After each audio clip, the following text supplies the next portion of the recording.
Ang nakaupo at 6 na dating opisyal na nagsilbi sa administrasyon ni dating Pangulong Rodrigo Duterte ang pinangalan ng kasabwat sa kasong Crimes Against Humanity sa International Criminal Court o ICC. Nakalista sila sa 16 na pahinang dokumento na naglalaman ng charges na isinumite ng prosekusyon noong Hulyo. February 30, inilabas sa publiko ang ilan pang detalye nito. Co-conspirators umano sa kaso, Senator Ronald Bato de la Rosa, dating PNP Chief at Hepe ng Davao City Police Senator Christopher Bongo, dating Special Assistant ni Duterte sa Malacanang, long-time Executive Assistant at personal aide niya noong kongresista pa siya ng Davao City. Dating Justice Secretary Vitaliano Aguirre II, dating NBI Director Dante Giran at mga dating opisyal ng PNP na sina Vicente Danao, Camilo Cascolan na pumanaw noong 2023, Oscar Albayalde at Isidro La Peña. Maliban kay Aguirre, lahat ng ibang pinangalanang kasabwat umano ni Duterte ay nagsilbi sa Davao City. Naging PNP Chief sa ilalim ng Duterte administration sina De La Rosa, Danao, Cascolan at Albayalde at hepe ng PDEA sila Peña. Ayon sa prosekusyon, mula November 2011 hanggang March 16, 2019, nagkaroon si Duterte at mga kasabwat ng isang common plan o kasunduan para i-neutralize sa pamamagitan ng karahasan gaya ng ang mga umano'y kriminal na may kaugnayan sa iligal na droga. Kinasangkapan umano ni Duterte at mga kasabwat ang tinaguriang Davao Death Squad o DDS kasama ang mga hitman at ilang low-level police para ipatupad ang plano. Pinaliligpit umano ang mga hindi susunod sa utos o mapaghihinala ang banta sa plano. Kampanya pa lamang hanggang sa maupong Pangulo, nagkasundo umano ang mga co-perpetrator na palawigin ang plano sa buong bansa.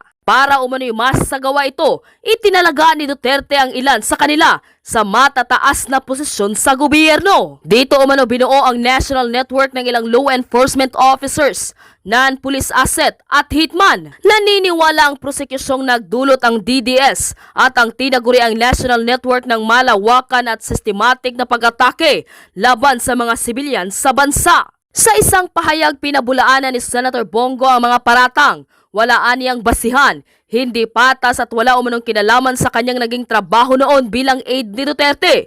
Nilinaw ni Go na kahit kailan hindi umano siya naging sangkot o nagkaroon ng kaalaman sa mga aligasyon. Hindi rin umano tama ang nakasaad na naging chief siya ng Presidential Management Staff. Giit ni Go, hindi siya magpapaapekto sa mga paratang at patuloy na gagawin ang kanyang trabaho bilang senador. Ayon naman kay Nicholas Kaufman, patutunayan nilang hindi totoo ang mga alegasyon laban kay Duterte at umano'y mga kasabwat niya. Sa pananaw din ni Kaufman, wala sa mga pinangalanang co-conspirator ang mayroong arrest warrant. Tinawag din niyang politically motivated ang umano'y sensational reporting sa naturang listahan ng mga individual. Idinisenyo rin umano ito para ubusin ang ilang nakaupo sa Senado. Samantala, ipinagtibay din ng ICC Pre-Trial Chamber 1 na fit o may kakayahan si Duterte na humarap sa confirmation of charges hearing simula February 23. Inaprobahan na rin ang aplikasyon ng 500 aplikante na lumahok bilang mga biktima sa kaso ng dating Pangulo. Paliwanag ni Conti, hiwalay pa umano ito sa mga itinuturing na witnesses sa kaso. Ang biktima tumatayo na una para sabihin na yes, nangyari ito, pero more importantly, para ipaabot kung ano yung epekto ng nangyaring krimen sa kanila. Maaaring yung biktima i-request na gawing witness ng prosecution or defense. Pagpapasahan ng Pre-Trial Chamber 1 sa pagdinig ng confirmation of charges ni Duterte kung may sapat na ebidensya para tumuloy ang kaso sa paglilitis. Narito ang buong detalye. Panuurin, pakinggang mabuti at kayo na ang bahalang umusga. Ngunit bago tayo magpatuloy, huwag kalimutang i-like, share, subscribe, and click the notification bell for more updates and for more upcoming videos. Maraming salamat! Ito mga kabunyog mga kababayan, grabe itong balitang ito. Ha? Sabagay, matagal na nating sinasabi to itong balitang ito, mga kabunyog mga kababayan. Kaya lang, talagang ngayon, kumpirmado na. Ito ngayon, kumpirmado na, pero matagal na nating sinasabi ito, Bongo, hintayin mo. Sigurado ako, 100% ako, kasama ang pangalan mo sa lalabas na ah, kakasuhan sa International Criminal Court. Ayan, Kabunyog Ferdinand de Larco, Cirila Andres, magandang araw sa inyong lahat. Shout out sa inyo mga kabunyog, mga kababayan. Ka-live po tayo. Sa mga nagtatanong sa atin kung live ba ito, attorney. O ito po, live po tayo. Live na live po tayo mga kabunyog, mga kababayan. Kaya sa ating mga viewers, shout out sa inyo. Si Kabunyog nakahabol sa greetings ko, si Kabunyog Amara Luis. Malapit na daw mag-reunion sa Dahig sa wakas. Oo nga, no? Parang magsasama uli sa Dahig sina Bongo Bato at saka si Duterte. Pero sinabi na natin to noon mga kabunyog, kung nanonood kayo lagi sa aking mga talakayan, si Bongo, sigurado tayo 100% kasama yan sa makakasuhan. Bakit? Talaga namang lagi lang ang paliwanag lang ang palusot ni Bongo, ang packaging ni Bato sa sarili niya, inosente siya. Inosente siya. Kumbaga siya ay alalay lang ni Duterte. Pagdating diyan sa mga usapin ng patayan, wala daw siya diyan kasi nasa presidential management staff daw siya sa Malacanang. Presidential assistant siya, special assistant to the president, SAP Bongo ang tawag sa kanya. Kaya sabi niya, pang PNP yan eh. Pang PNP yan, yung mga patayan na yan, hindi ako sangkot diyan. Sus naman. Paano naman hindi masabing sangkot siya diyan?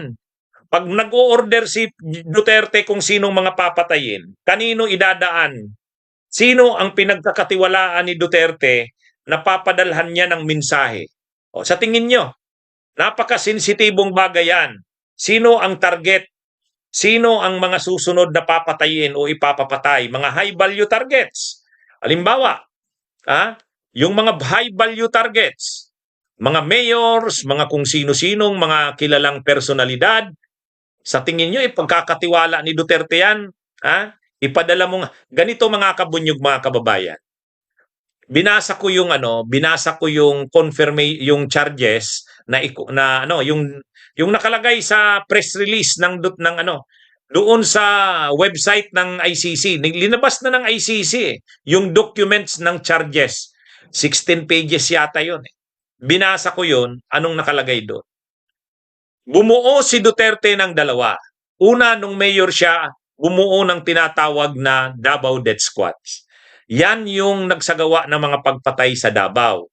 Ngayon, yung mga pagpatay ba na yan sa Davao? Sinong nag-execute niyan? Siyempre, yung mga Davao Death Squads. Paano pinapaabot ni Duterte yung mensahe niya kung sino ang mga papatayin? Paano ngayon pinapaabot ni Duterte kung go ahead, ituloy nyo na yan? Siyempre, sekreto yan. Sinong pagkakatiwalaan o pinagkatiwalaan ni Duterte sa bagay na yan? Kumbaga napakasensitibo niyan. Kanino niya idadaan yung kanyang order, yung kanyang desisyon ng go signal, go ahead? Ito yung siyempre, yung trusted niya, sino yon? Si Bongo. Tapos, nung presidente na siya, nagbuo na naman ng tinatawag na national network. Yan na yung kinal Ruyena Garma, kinal Leonardo. Pag mag-o-order na naman si Duterte, kung sino yung mga target na high-value targets o kung sino man, kanino na naman idadaan yung order para makarating doon sa tinatawag na national network na magsasagawa ng operations? Kay Bongo naman yan. Kaya paano ngayon masasabi ni Bongo na hindi siya involved dyan? Diba? Pagkatapos, pag nasagawa na yung operations, siyempre bibigyan ng reward. Sino na naman ang magpapadala ng reward? Si Bongo na naman yan. Si Bongo. Hindi ko lang kasi nakukuha yung interview kung saan kinumpirma ni Bongo na may reward. Napanood nyo na ba yon? Napanood nyo na ba yon yung in-interview si Bongo? Kinumpirma ni Bongo na may reward. Ngayon, sino ang nagpapadala ng reward? Sabi ni Ruyena Garma, si Bongo ang nagpapadala sa kanila ng reward. So, ibig sabihin, Yung sinasabi ni Bongo na hindi siya involved yan sa mga pagpatay na yan. Kasi hindi naman siya part ng PNP. Nandun daw siya sa Malacanang. Sos naman. Oo nga, nasa Malacanang ka. SAP ka, SAP. Special Assistant to the President. So ibig sabihin, kapag ang presidente nagpapadala ng order ng mga high value targets o kung sino man yan, ang papatayin, saan? Sinong magpapadala? Siyempre yung pinagkakatiwalaan ng Pangulo, sino yun? Ikaw, Bongo, bilang SAP, Special Assistant. At sino ang magpapadala ng reward? Ang galing ng ginawa nyo, padalhan mo na nga ng reward. Padalhan mo. Ang galing ng ginawa nila. O, sinong nagpapadala? Si Bongo. Mayroon bang ebidensya niyan? Yes. Mayroon bang testigo? Yes. Sino? Si Lauriena Garma. Si Lauriena Garma. Kaya talagang tinik sa niyan kay Bongo si Lauriena Garma. Siyempre, yung mga pulis na nag-execute ng pagpatay, siyempre, yung mga riding in tandems na nag-execute ng pagpatay, nagsagawa, nag-operate, hindi naman si Bongo ang kausap nila. Pero si Bongo ang kausap ng mga leader nila. Si Bongo yung kausap nila Garma, nila Leonardo. Lumabas na yan sa pagdinig ng Kamara at ng Senado eh. 'Di ba? O ngayon, ang ano nang mangyayari, ako sigurado ako takot na si Bongo. Sigurado ako diyan. Kayo sa tingin nyo. Ha? Ang mangyayari dito mga kabunyog, mga kababayan, ang pag-asa na lang nila diyan si Sara Duterte. Problema, malayo pa si Sara Duterte. Inaasahan nila mapapalitan ang gobyerno. Ang problema, paano nila papalitan si Bongbong? Paano nila papalitan si PBBM? Magkukudita sila.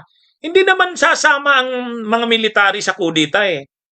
Kaya nga may withdrawal of support, military support na naman sila. Wala rin, hindi rin umubra. People power, wala rin, hindi rin umuubra. Oh. Excited na sana sila nung sabi nila, seryoso ang sakit ng presidente. Hindi naman pala. So wala na. O ito, impeachment. Hindi una muna, simulan muna natin. Resignation ng presidente. Sa tingin nyo magre-resign si PBB?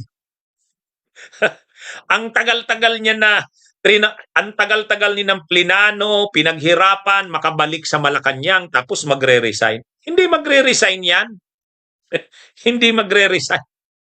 Pangalawa, impeachment. Imposible yan ma-impeach si PBBM. Unang-una, ang daming kongresista kakampi pa rin niya eh. Paano lulusot yan sa impeachment? So, wala na. Resignation, wala. Impeachment, wala. Removal from office, paano? People power? Paano magpi-people power? Nagpapatawag si Celis ng rally, ang umaattend lang sa kanyang panawagan, 35. Nung nanawagan sila ng malaking rally noong sinabayan yung rally ng iglesia, ang namobilize nila doon sa EDSA, 2,000, 3,000. Nakakita ka na ng people power na 2,000, 3,000. So wala. So isa-isahin natin Resignation, wala. Impeachment, wala. People power, wala. Kudita, wala. Withdrawal of military support, wala. Sakit ng presidente, wala. Maayos na ang presidente, wala na. So ang pag-asa na lang nila, Sara sa 2028. Ang problema, ang warrant of arrest ng ICC, posibleng lumabas ngayong taon. Posibleng lumabas sa 2027, pero hindi na aabutin yan ng 2028. Sigurado ako. Sigurado ako. Sa tingin nyo, aabutan pa ng 2028 bago lumabas ang warrant of arrest? Mga kabunyog, sa tingin nyo, abutan pa kaya ng 2028? Wala. Sa kasi Sara, kahit manalo yan sa eleksyon sa May 2028, uupo yan June 30. Marami nang mangyayari bago ang June 30. Once na maaresto sila Bongo, sila Bato, ang pag-asa nila ito. Ito pa pala, may isa silang pag-asa. Ang pag-asa nila, yung desisyon ng Korte Suprema. Kasi pag sinabi ng Korte Suprema, hindi yan pwedeng dalhin sa ICC. Okay. Pero, kahit magsabi ang Korte Suprema hindi pwedeng dalhin sa ICC, aarestuhin pa rin sila Bato, sila Bongo, dadalhin sa korte. So makukulong pa rin sila. Kaya ayaw nilang makulong. Ayaw nilang makulong. O magtatago sila tulad ni Bato. Ang problema, sa tingin ko, sa tingin nyo, kaya ba ni Bongbong magtago tulad ni Bato? Ha? Ako sa tingin ko, mahihirapan. Mahihirapan ito si ano? Mahihirapan ito si Bongo magtago. Kumpara kay Bato, ha? Kumpara kay Bato, ha? Kaya ngayon, sa tingin ko, ako sigurado ako, takot na rin yan si Bongo. Takot na yan. Ha? Ano yan? Ang tanong, magtatago rin ba siya tulad ni Bato? Ay medyo mahirap-hirap magtago. Kaya nga si Bong Revilla, sumuko na lang kaagad si Bong Revilla. Alam ni Bong Revilla, wala namang mangyayari sa pagtago niya. Mahuhuli rin siya sa bandang huli. Kung medyo talaga kriminal ka na, kriminal ka na, matagal ka na talagang kriminal, sanay ka na sa pagtatago, madali yan magtago. Pangalawa, may training ka sa military. Ayun, may training ka sa military, sanay ka sa mga pagtatago. Kaya si Bato, kaya niyang magtago eh. Kahit nahihirapan siya, sige na, sakripisyo. Ha? Baha, ano yan, kaya niya na yan. Kaysa naman sa makulong. Ayaw naman alam niyo mga kabunyog, mga kababayan, dalawa lang ang pwedeng papuntahan ng mga yan. Dalawa lang. Ako sigurado ako, dalawa lang yan. Ang una, gawin yung ginawa kay Duterte. Aristuhin sila, i-turn over sa ICC. Yan yung isa. Pangalawa, kung susundin yung guidelines na linabas ng Supreme Court, kapag may mga ganyan, warrant of arrest na tapos wala pa namang lininaw ang Supreme Court na desisyon na mali yung ginawa kay Duterte. Ang pwede kasing gagawin, aarestuhin si Bato, aarestuhin si Bongo, ikukulong muna sa lokal na korte. Habang nakakulong sa lokal na korte, nakakulong sa kulungan, order ng lokal na korte, lalakarin yung extradition nila. Yun. Pero nakakulong pa rin sila. Ibig sabihin, wala talagang ligtas sa kulong. Wala talagang ligtas sa kulong. It's either ikukulong sa kulungan natin or ikukulong sa ICC. Direkta na. Kung kini-question kasi nung kampo ng mga Duterte, dapat ang ginawa kay Duterte, kinulong muna sa lokal na kulungan. Habang linalakad muna sa lokal na korte yung order na i-extradite na yan sa ICC. Yan yung ngayon. So ibig sabihin, pag lumabas ang arrest warrant ng ICC, dalawa lang ang patutunguhan. Ang una, i-implement kung ano yung ginawa kay Duterte. Or kaya, aristuhin si Bato, aristuhin si Bongo, aristuhin yung iba pa, dalhin sa kulungan. Hintayin na i-process yung extradition sa ICC. Either way, kulong pa rin sila. Di ba? Either way, kulong pa rin sila. Ngayon, anong gagawin ni Bongo? Magpapakulong ba siya? Magpapakulong? Hindi. Kung hindi, magtatago siya. Sa tingin nyo, kaya ni Bongo magtago tulad ni Bato? Ang kaligtasan nila, ang isa pang kaligtasan nila, pumunta na sila sa China. Pumunta na sila sa China. Mas mabuti pa yon. Bakit mabuti yon? Mabuti yun sa Pilipinas, mabuti rin yun sa kanila. Bakit mabuti sa Pilipinas? Ay, nabawasan tayo ng chinadors. Diba? Batiin ko si Gregorio Dalafo. Lagi daw nanonood sa atin. Ha? Sabi ni Ronel, aristuhin din si Argo. Oo nga, no? Absent si Argo. Sinabihan ko kasi kahapon na, Argo, habang tumatagal, Argo, nawawala ang respeto ko sa'yo. Siguro, sumama ang loob. Wala eh. Kahit kasi napakasimpleng bagay na lang, pa rin. Hindi man lang mataas yung standard. Anyway, iba tayo, mawawala tayo dito sa topic ko. Kayo naman, siningit nyo naman si Argo.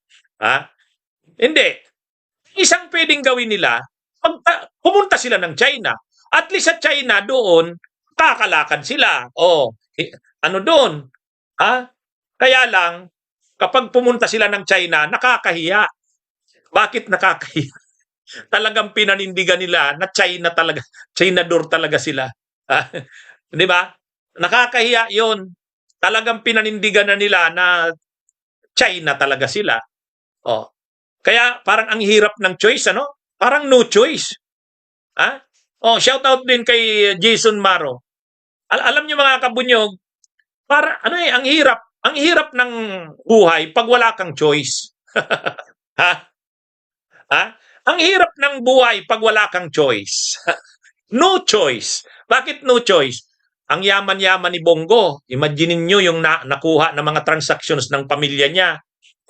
Oh, yan. Binigyan tuloy tayo ng dinasyon ni Ilocana Piman.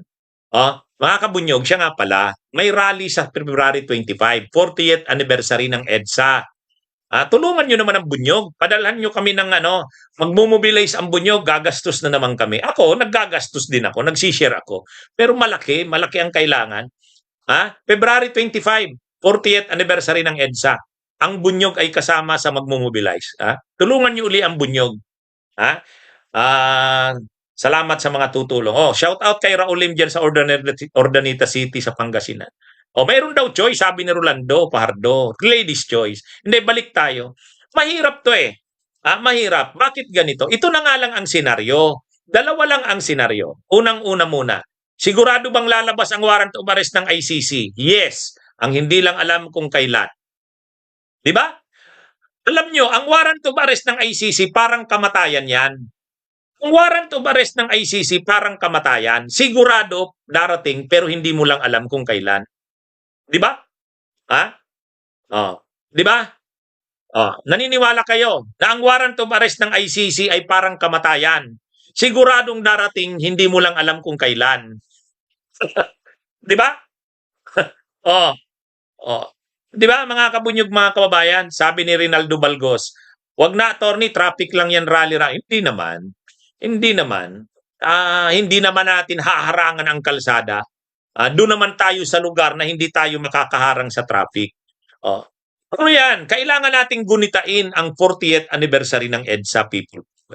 Kasi diyan natin pinakita yung ating kapangyarihan bilang mamamayan. Shout out Humphrey Dominis. Ito mga kabunyog, mga kababayan. Warrant of arrest kasi ng ICC, para yan kamatayan. Siguradong darating, hindi mo lang alam kung kailan. Di ba? Hindi mo lang alam kung kailan. Pero sigurado tayong darating. Sigurado tayong darating. Di ba? Ngayon, ito lang yung tanong. Si Bongo, anong choice niya? Wala. Wala talaga siyang pagpipilian. Magtatago ba siya tulad ni Bato? Ni Bato? Mahirap. Hindi trained si Bongo sa gano'n. Hindi trained. Hindi siya tulad ni ito. Hindi siya tulad ni Atong Ang. Si Atong Ang, alam niya na yan. Dati na siya noon na nagtago. Naging legal lang yung kanyang mga negosyo. Panahon ni Duterte, lumakas yung online sabong niya. Pero alam niya, mahirap ang negosyo niya, mainit na yan. Gambling. Pag ang negosyo mo gambling, pwedeng dumating ang panahon, makakasuhan ka, makukulong ka. So gagamitin mo na ngayon yung network mo, yung mga connections mo sa Pilipinas at sa ibang bansa. Kay Atong Ang, hindi mahirap magtago. Sa Bato de la Rosa naman, sanay siya sa training sa military. Sanay siya magtago. Marami rin siyang network niyan sa military, mga kaibigan niya. Si Bongo medyo mahirap. Hindi naman nag-training sa military. Kahit naman marami siyang ginawang kriminal na kaso na korupsyon, kung ano-ano man, pero hindi naman siya yung kriminal na na talagang yung alam mo na, yung involved sa mga criminal activities. Hindi sanay sa ganun si Bongo. Saka nagpipilit siyang i-package ang sarili niya na siya ay hindi kriminal. Hindi siya involved sa mga krimen na yan. Siya ay ang bisyo ay magserbisyo. Kaya nga malasakit center eh. Malasakit center. Kaya nga nag-number 1 siyang senador eh. Di ba? Kaya ito mga kabunyog, mga kababayan, ang mangyayari dito, anong gagawin ni Bongo? Sa tingin ko, ganito. Pwede ba siyang arestuhin? Yes. Talagang aarestuhin sila. Kahit yung linalakad nila sa Korte Suprema na i-declare unconstitutional, invalid, illegal yung ginawa kay Duterte, Kahit pa magdesisyon ang Korte Suprema na invalid yung pagkakaaresto kay Duterte, illegal, unconstitutional, ang gagawin kasi, invalid kasi dapat inaresto siya. Ang argumento nila ganito ang dapat inaresto si Duterte, dinala muna sa lokal na korte para yung lokal na korte ang magde-decide kung anong gagawin kay Duterte. Ngayon, ibig sabihin, kung lumabas yung arrest warrant kay Bato at kay Bongo, ganun ang gagawin, ikukulong sila. Kung susundin yung ganung procedure. Pero kung hindi susundin yung procedure na yon, aarestuhin pa rin sila at gagawin yung ginawa kay Duterte ay turn over sila sa ICC. Ang sabi yata ni John Vic Rimulya, pagka lumabas ang arrest warrant kay Bato, siya mismo ang pupunta doon. Ha? Hindi ko alam kung ano nang susundin na procedure ni John Vic at saka ng DOJ. O kaya ng ombudsman. Susundin pa rin ba nila yung dating ginawa nilang procedure? Or susundin na nila yung procedure na ibabalangkas ng Korte Suprema? Ang problema sa Korte Suprema, wala pang desisyon. Wala pang desisyon. Kaya pwedeng sabihin ng court ng nila John Vic Rimulya, ng PNP, ng DILG, ng DOJ, ng ombudsman, sundin pa rin natin yung dati nating sinunod na procedure. Ay di pagka ganun, ibig sabihin, aarestuhin, dadalhin sa ICC. Kaya, ayun, sabi ni Cornel Martinez, si Bongo sanay sa pagnanakaw, magaling magtago ng pera. Mahirap din daw kay Bato kasi mataba na. Hindi, siyempre, mahirap magtago. Lahat naman mahirap. Kahit si Atong Ang, sobrang yaman mo. Wala, rin. Kahit naman si Saldico, okay, hindi pa naaaresto si Saldico. Pero sa tingin mo, maganda ba yung nangyayari kay Saldico? Siyempre hindi. Napakayaman mo, napakarami mo, bilyon ang pera mo, trilyon pa. Nagtatago ka naman. Di ba? Sabi ni Atong Enzo Attorney no case, nagmarites na lang. Marites ba ito? Ang tagal ko ngang sinasabi ito. Sabi ko, sigurado tayo, lalabas ang arrest warrant yan kay Bato. So, lalabas ang arrest warrant kay Bongo. Si Bongo, nung una kasi, kahit si Bongo nagsasabi, hindi naman ako involved dyan sa mga pagpatay na yan. Ordinaryo lang akong alalay ng presidente. So, wala. Sabi ko, hindi yan. Sa atin, pwedeng umubra yan sa Pilipinas, sa ICC, tell it to the Marines. Sasabihin sa'yo ng ICC, tell it to the Marines. Alam nyo, kaligtasan lang talaga ng lahat ng ito, si Sara. Ang problema, 2028 pa si Sara, June 30, 2020, kung manalo sa 2028. Hindi pa nga nakakasigurado yan. Sabihin mo pang malakas ngayon sa survey yan ngayon. Ang eleksyon sa May 2028 pa. Pag na-convict pa yan sa impeachment sa Senado, hindi na yan makakatakbo. Ninawala na naman sila ng pag-asa. Kaya, kumbaga, si Bongo, top-notcher senator ka ng 2025. Okay. Si Bato, nanalo sa eleksyon ng 2025. Pero yung kanilang katuwaan ay kaligayahan, ang kanilang kasayahan, wala. Nasaan na ngayon? Top-notcher si Bato ay si Bongo nung eleksyon ng May 2025. Pero laging naiisip niya na ngayon, ano kaya? Lumabas na kaya ang arrest warrant? Delikado. Actually, naiisip na nga yan ni Bongo ngayon. Naiisip yan ni Bongo. Paano nga kung lumabas ang arrest warrant? Di ba?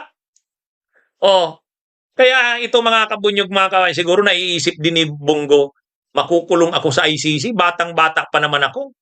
Si Tatay Digong, hindi na yan tatagal. Di ba? Hindi, sa totoo lang, si Digong Duterte, hindi na yan tatagal. Hindi ko sinasabing 1 taon, 2 taon. Pero matanda na si Duterte, 81 years old na yata, 82, hindi lang eksakto. Di ba? Pero si Bongo, saka si Bato, bata pa si Bato. Bata pa si Bongo, ang lalakas pa nila. Ang galing pang mag-basketball niyan. Di ba? Ibig sabihin, tatagal pa sila sa kulungan. Life imprisonment. Ang sentensya doon sa ICC, walang patay. Hindi ka papatayin kasi walang death penalty doon . Walang death penalty doon. Pero life imprisonment ka. Imaginein mo yan. Matatapong mauubos ang buhay mo. Hanggang ano ka, doon ka sa kulungan sa ICC. Nasaan ngayon yung mga ninakaw mo sa bayan, yung sa Parmali, yung kinita ng negosyo ng pamilya mo, yung sa CLTG. Hindi mo naman mapapakinabangan. Nakakulong ka sa ICC. Di ba? Di ba?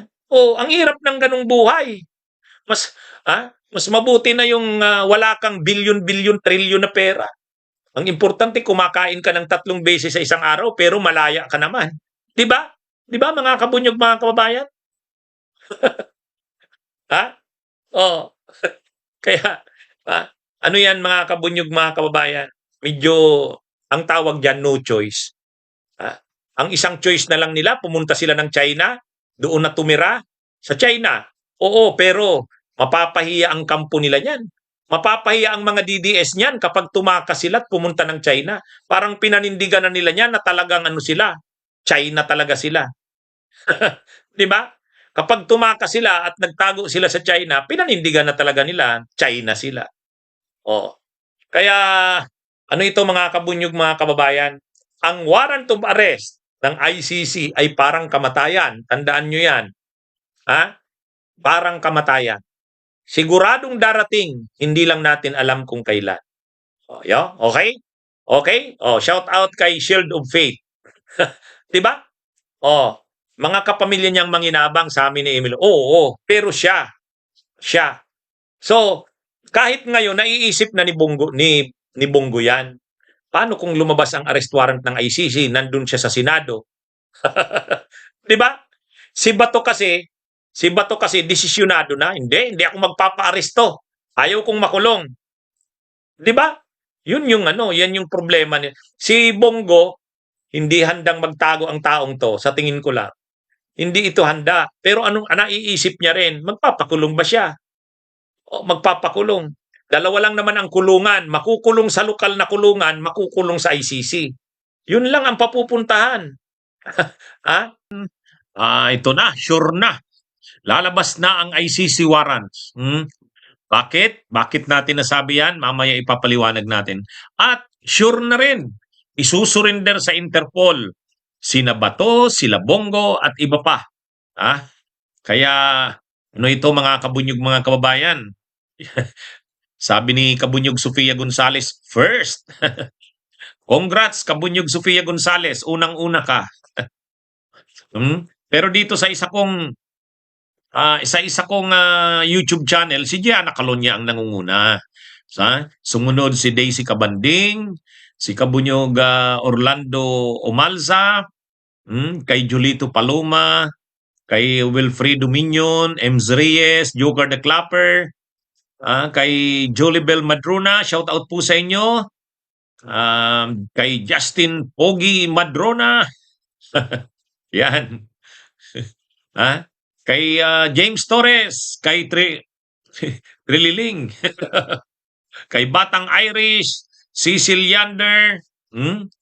Ayan, mga kabunyog, mga kababayan. Ito, sure na ito, mga kabunyog.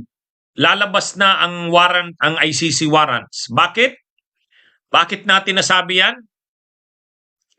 Ay, mga kabunyog, hindi naman ilalabas ang mga pangalan yan. Hindi ilalabas ang mga pangalan yan kung hindi pa yan dito, sigurado na yan yung mga a-applyan ng arrest warrants. Ano na ba kasi ang sunod na mangyayari? Ang naglabas ng mga pangalan nila ay yung prosecution. Prosecution ang naglabas ng mga pangalan. Dati kasi redacted yan. Ibig sabihin, natatakpan ang mga pangalan. Hindi naman sinasabi kung sino. Natatakpan yan dati. Pero ngayon, hindi na. Ano na ito? Hindi na siya. Lesser redacted na.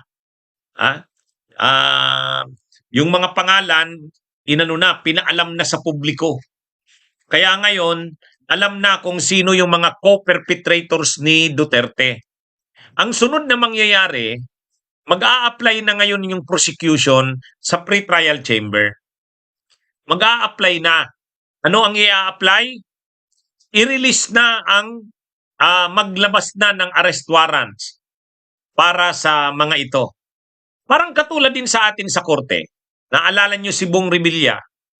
Si Bong Revilla nang maisampa yung kaso sa Sandigan Bayan, nag-apply kaagad yung prosecution na isyuhan ng warrant of arrest. Oh, 'di ba? Ang bilis-bilis naglabas na ng warrant of arrest eh. Ganyan din ang mangyayari diyan. Ngayon na inilabas na ng prosecution yung pangalan ng walo yung pangalan ng co-perpetrators, mag-a-apply na ngayon ang prosecution sa pre-trial chamber. Mag-a-apply na. Pag nag-apply na yan, lalabas na ang arrest warrant. Ngayon, ang pinag-uusapan, ano kaya ang gagawin sa ngayon ng gobyernong Marcos kapag lumabas yung arrest warrant? Sinagot na rin yan. Sinagot na ni Yussi Claire Castro. Sabi ni Yussi Claire Castro, ang stand ng gobyerno pareho pa rin ang dati. Yung ginawa kay Duterte, yun pa rin ang gagawin ngayon. So ano yon? Aarestuhin sila, isusurrender sa Interpol. Pagka-surrender sa Interpol, isusurrender na sa ICC. So yan, mga kabunyog, mga kababayan. Yan na yung mga mangyayari ngayon. Lalabas na ang arrest warrants. Ngayon, sigurado kaya yan? Sigurado yan. Ang paglabas ng arrest warrants, sigurado, hindi lang natin alam kung kailan lalabas. Pero siguradong lalabas yan. Parang kamatayan, ang kamatayan, siguradong darating, hindi mo lang alam kung kailan. O yan, ganito rin yan mga kabunyog. Itong arrest warrants na ito, siguradong lalabas yan. Kasi, linabas na yung mga pangalan eh. Dati naka-redacted yan. Redacted, ibig sabihin may natakpan yan. Tinatakpan yung pangalan. Ngayon, hindi na eh. Pagka ganyan na hindi na tinakpan, ibig sabihin, ipupubliko na. Mag-a-apply na ng arrest warrant ang prosecution. Pag nag-apply na, pag nag-apply na ng arrest warrant, ano na yan? Kasunod na yan, ilalabas na yan ng ICC. Pag naglabas na ang ICC ng arrest warrant, sinigurado na ni Yussi Claire Castro na ang gagawin kila Bongo at Mato tulad ng ginawa kay Duterte.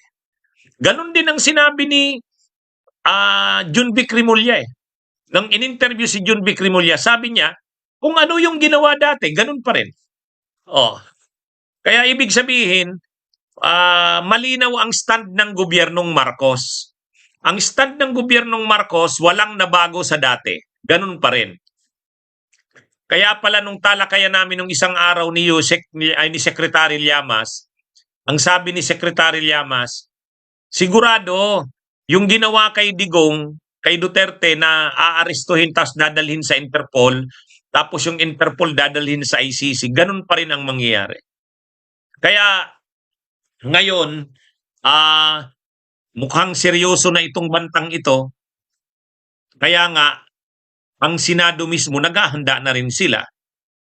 Kasi, siyempre, posibleng mangyari ay magtago sa Senado sila Bongo, saka si Bato.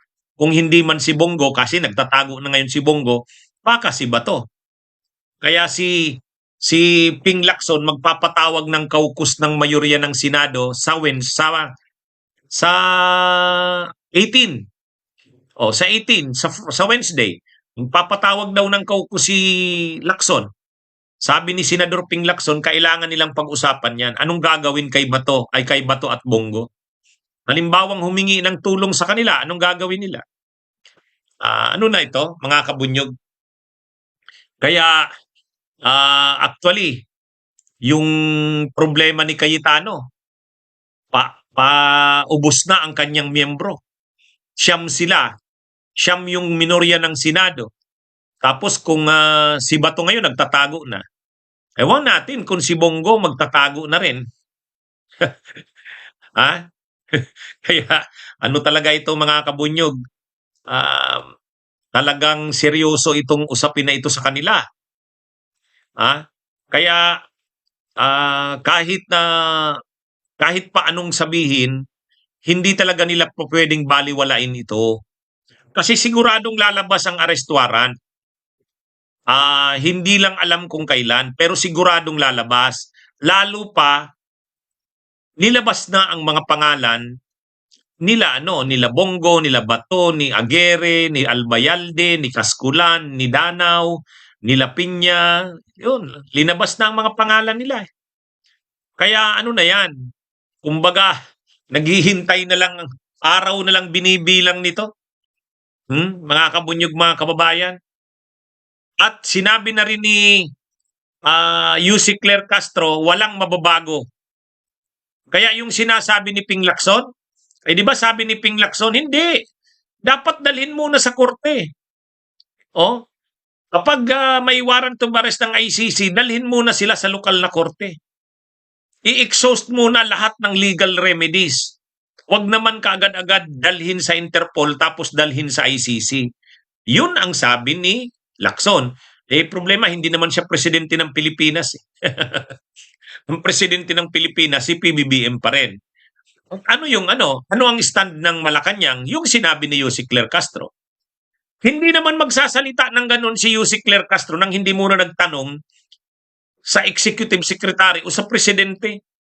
Siyempre, nagtanong muna yan si Yussi Claire Castro. Bilang spokesperson, nagtanong yan, ano po bang gagawin natin? Ano pong stand natin?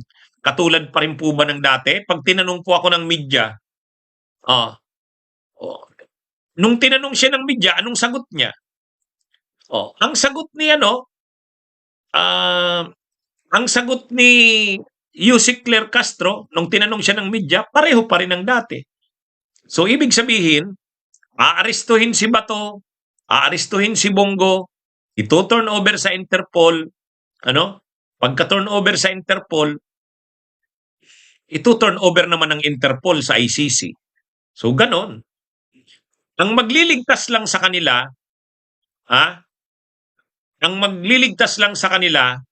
ay ang Korte Suprema. Yan lang yung pwedeng magligtas sa kanila. Korte Suprema. Paano masasabing Korte Suprema? Kapag naglabas ang Korte Suprema ng TRO, Temporary Restraining Order, ibig sabihin, i-restrain ang gobyerno na wag i-arestuhin sila Bato at sila Bongo, o kaya kung aarestuhin, dalhin sa lokal na korte, yun ang makakapagpa-stop sa gobyerno. Pero hanggat walang sinasabi ang Korte Suprema, wala. Kung ano yung dating ginawa kay Duterte, yun daw ang gagawin uli. Yan. Kasi, pinapanindigan ng gobyerno na walang mali sa ginawa kay Duterte. So, yun pa rin ang gagawin. Kaya lang, si Lacson kasi, naaawa daw. Naaawa kay Bato at kay Bongo. Kaya, gusto nila, wag nang gawin yung ginawa kay Duterte na kaagad-agad tinurn over sa Interpol. Ang gusto nila, i-turn over muna sa lokal na korte. Yung korte na ang mag-decide kung anong gagawin. Kumbaga, i-exhaust muna yung legal remedy sa korte. Kaya lang, wala pa namang sinasabi ang Korte Suprema na ganun ang dapat gawin. As far as yung gobyerno ang concern, ibig sabihin yung DOJ, DILG, yung dati pa rin nilang ginawa, yung pa rin ang gagawin. Malinaw yung binitiwang salita ni Yussi Claire Castro. Isusurrender pa rin sa Interpol. Kaya ang tanong ngayon kay Bongo, ang may problema dito si Bongo Bakit si Bongo ang may problema? Si Bato nag-decide na. Wala pa nga ang warrant of arrest, nagtatago na. Di lalo namang hindi naman susurrender yan kung may warrant of arrest na. Ang problemado ngayon si Bato o si Bongo. Ano bang gagawin niya? Di ba? Kaya, problemado si Bongo Hindi niya alam anong gagawin niya. Kapag hindi siya nagtago at wala namang order ang Korte Suprema, malinaw na ang gagawin kay Bongo. Aarestuhin siya, dadalhin sa Interpol, dadalhin siya sa ICC. Siyempre, ayaw ni Bongo nun. O anong gagawin niya? Magtatago siya. Hindi siya handa sa pagtago. Hindi sanay magtago si Bongo Hindi sanay magtago. Si Bato, ang training military. Kahit papaano sanay siya sa mga ganyan. Oh, kaya ano ito mga kabunyog, mga kababayan, ay ang magde-decide sa ganyan na ano itong magkapatid na Rimulya eh. Si Ombudsman Boying, si Junvic, siyempre si Nartatis bilang PNP chief, maghihintay ng command yan kay Junvic Rimulya. Kaya lang, ngayon pa lang kasi, alam na natin kung ano ang stand nila Junvic eh. Sinabi na ni Junvic, dati pa rin ang gagawin nila. Dati pa rin. Ha? Kaya, ano ito mga kabunyog? Ang tanong dito, ang medyo questionably pa dito, si Bongo. Anong plano niya? Anong plano ba ni Bongo? Kasi si Bato nag-decide na magtago. Lalong hindi naman yan magpapakita si Bato. Kahit lumabas, ay lalo na pag lumabas na ang arrest warrant, lalo na ngayon. Ay ngayon kumpirmado na ang mga pangalan nila. Si Bongo kasi, kahit hindi pa lumalabas yung mga pangalan, alam niya na. Alam niya na pangalawa siya kay Duterte. Kaya anong ginawa ni Bato? Nagtago na kaagad. Sa tingin ko, hihintayin ni Bato na manalo si Sara Duterte. Pag nanalo si Sara Duterte, mapipigilan na siyang i-arestuhin. Wala namang pulis ang ICC. Wala namang wala namang pulis ang ICC. Pag presidente si Sara, hindi makakagalaw ang PNP, hindi makakagalaw ang CIDG. Kasi pag sinabi yan, huwag niyong gagalawin sila Bato at sila Bongo. Walang magagawa yan. Kaya kailangan talaga nilang magpresidente si Sara. Ang problema, gaano naman sila kasiguradong mananalo si Sara? Ay mai-impeach na eh.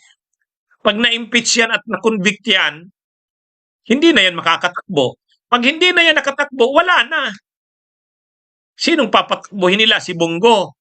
Di ba ang iniisip nila kung hindi makatakbo si Sara, si Bongo? Problemado rin nga si Bongo eh. Kaya wala. Kumbaga windang na ngayon ang kampo ng Duterte. Sa totoo lang. Sinong papatakbuhin nila? Si Robin Padilla, si Marcolet? Ha? Ano na ito mga kabunyog? Pag na-impeach si Sara Duterte at saka na-convict, hindi na yan makakatakbo. Pag hindi na yan nakatakbo, ang plan B sana nila si Bongo. Problemado rin nga si Bongo eh.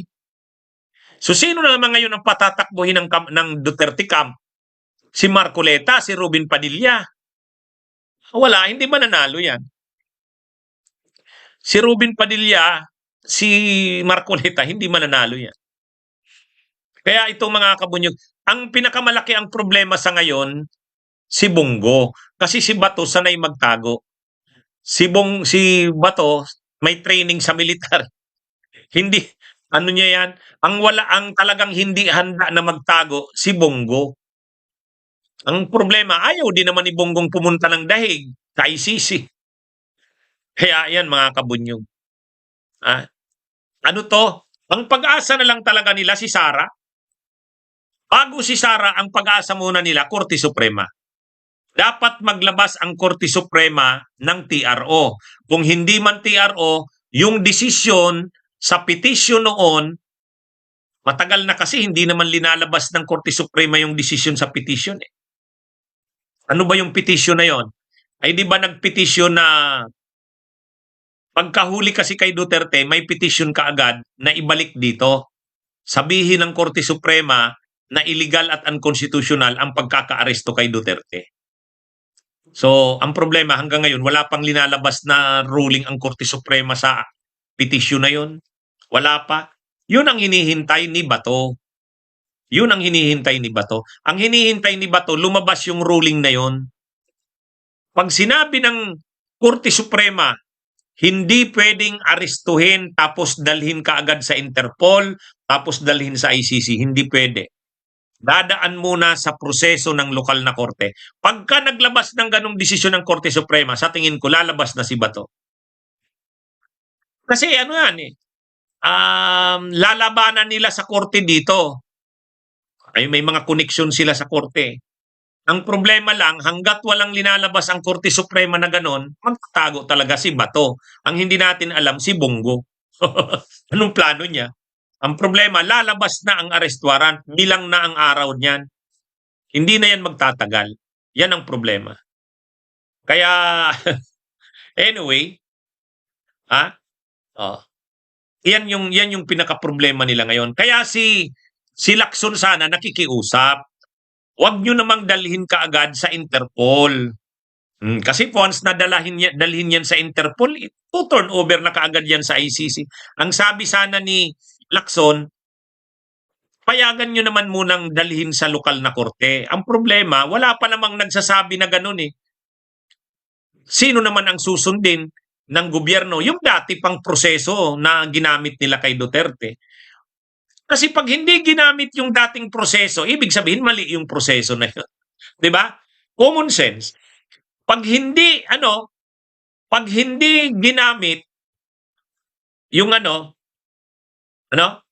pag hindi ginamit yung ah pag hindi ginamit yung dating paraan, pag hindi ginamit yon, ang mangyayari diyan, parang inamin mo na mali yung ginawa mo dati. Kaya kailangan panindigan ng gobyerno yung dati niyang ginagamit na paraan. Yung procedure na ginamit kay Duterte, panindigan. Kasi pag hindi mo ginamit yun, parang tinanggap mo na mali ka sa ginawa mo kay Duterte. Kaya babaguhin mo na ngayon pagdating kay Bato, saka kay Bongo. Hindi eh. Ang dapat na gawin ng gobyerno, panindigan yung dati niyang ginawa. Yan yung dyan. Ito mga kabunyog, mga kababayan. Ganyan yung dito. Kaya lang, ang masaklap talaga kasi dito, kahit si Lacson naaawa kay Bato at kay Bongo. Ay wala eh, mahirap na nung kasing panahon na sabi nga ni Leila de Lima, ang problema naman kasi sa kanila, nung panahon na pumapatay sila ng mga tao na parang manok lang ang pinapatay nila, di ba? Naalala nyo yun? Ang sabi ni Congresswoman Leila de Lima, ang problema kasi sa kanila, sinasabihan na noon pa, mali yung ginagawa nyo para naman kayong pumapatay ng manok. Tao yung pinapatay nyo, kahit naman adik yan, kahit naman involved sa drugs yan, wag naman ganyan. Ha? O kaya lang wala eh, mayabang si Duterte noon, mayabang si Bato noon. Di ba? O mayabang sila Albayalde noon, mayabang noon sila Aguirre.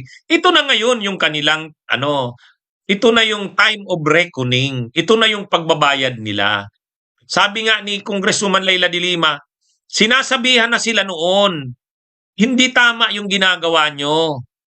Tao yung pinapatay nyo para kayong pumapatay ng manok.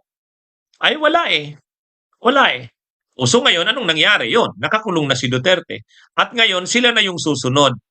Sila na yung susunod. Kaya, kumbaga, sabi nga ni Congresswoman Leila de Lima, napakayabang pa nila. Yun ang problema, napakayabang pa nila. Kaya itong nangyayaring ito ngayon, parang kung ano yung tinanim mo, yan yung aanihin mo. Hindi talaga kasi sila makapaniwala na papanagutin sila eh. Ang tagal kasi na iniisip nila, wala namang makakagalaw sa atin. Inassure na tayo ni Presidente Digong, hindi tayo mapapanagot dito. Ganun yung iniisip nila eh.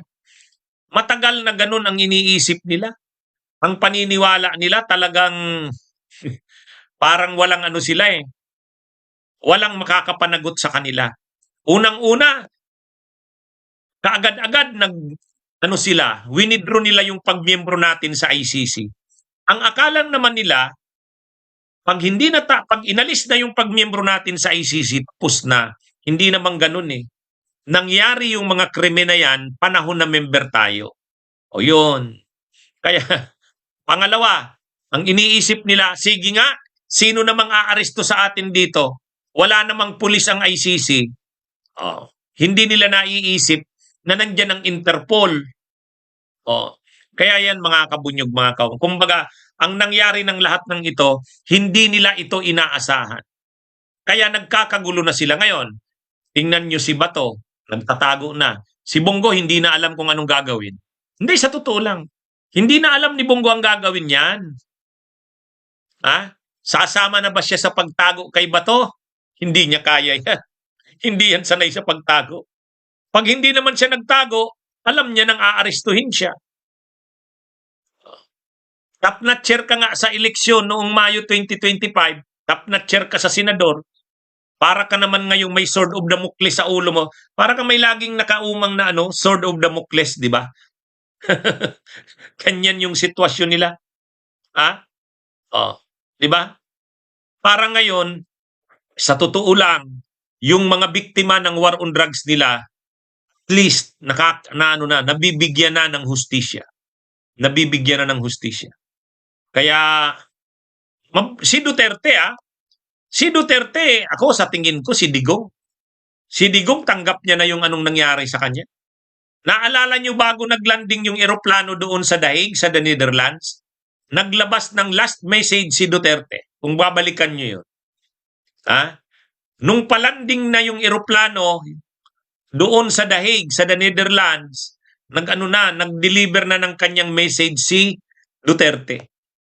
Alam niyo kung ano yung mensahe ni Duterte bago nag-land yung eroplano? Sabi niya, tanggap ko na ito. Okay na ako. Alam ko na mangyayari ito. Kaya sa mga kababayan, alam niya nang hindi na siya mai-interview, alam niya nang hindi na siya makakapagsalita, wala na. Kaya bago naglanding yung eroplano, nag-message siya. Last na message niya. Anong sabi niya? Itong nangyayaring ito ngayon, akuin ko na, responsibilidad ko ito. Kaya anuman ang mangyari sa akin sa ICC, tanggap ko na yan. Oh. Pero itong sila Bato, sila Bongo, yan ang mahirap. Hindi talaga nila matanggap. Kasi batang-bata pa si Bongo. Batang-bata pa si Bato. Ang lalakas pa ng mga katawan. Tapos makukulong lang doon, di ba? Di ba? Mahirap. Mahirap talaga yung sitwasyon ng dalawang yan. Ha? Oh. Si Duterte, alam niya, matanda na siya, sakitin na. Pero itong dalawang ito, hindi. Hindi. Kaya, naaawa nga si Lacson eh. Kaya lang, ang problema naman kay Lacson, wag na siyang maawa. Ganyan talaga. Ginawa nila yan, pagdusahan nila yan. Di ba? Di ba? Oo. Ganyan talaga eh. Actually, nung panahong ginagawa nila Duterte ang mga krimen na yan, si Bongo mayabang, si Bato mayabang. O, sabi nga ni Laila de Lima, sinabihan na sila noon, itigil nyo na yan. Hindi naman nila ginawa, mayabang pa sila. Kaya ito na ngayon. Ano? Mga kabunyog, mga kababayan. Okay, magandang araw sa inyong lahat. Mabuhay po tayo.